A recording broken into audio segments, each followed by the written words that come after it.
My name is Maria Kądzielska and you are watching Poland Daily Culture. And today we'll answer the question why Chinese people are interested in basketball and how they also affect and the whole basketball world.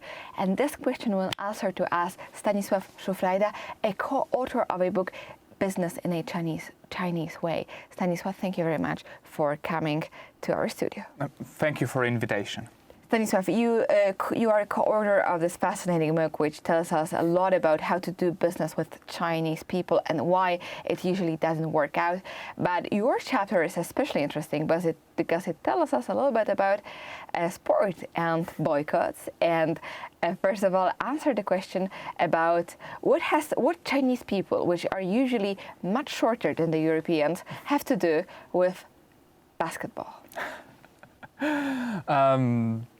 They love it.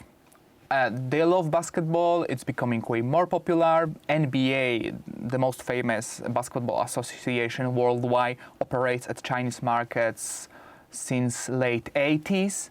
Yao Ming, the superstar of Houston Rockets, was the like a trigger in the beginning. Yeah, obviously as well. So he was a Chinese person, of a Chinese origin, in the American team of a basketball. So they made it, and the whole China was cheering him up to win. Totally. Well, no pressure on him, but and that's where the love for basketball started, and also when I would say an element of politics came into the play as well, because after all, when you enter such a huge market as China, you make a huge profit, but there's always a cost of it. Obviously. I know what you are referring to. So let me say the story. I will put it really simple. In 2019, there were quite huge riots in Hong Kong, anti-governmental riots, yeah.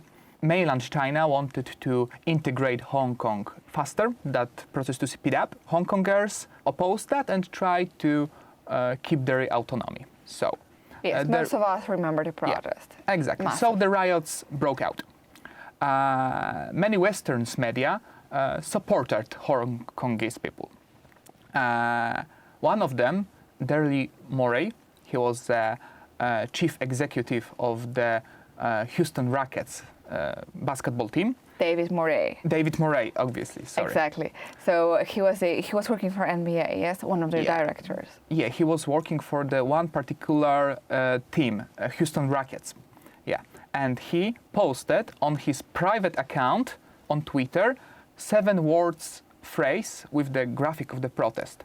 That phrase was, "Fight for freedom, stand with Hong Kong."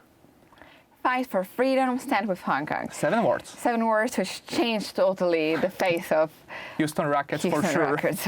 Exactly. And that unleashed backlash, a really great backlash.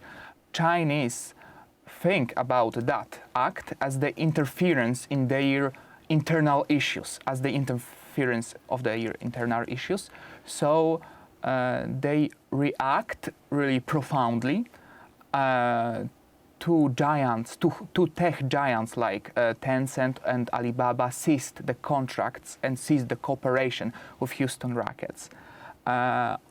All the season, matches, games played by Houston Rockets weren't broadcasted at all. So they suddenly lost so many viewers. And in consequence, so many dollars. Of course, and a cooperation with one of the main Chinese TV stations as well.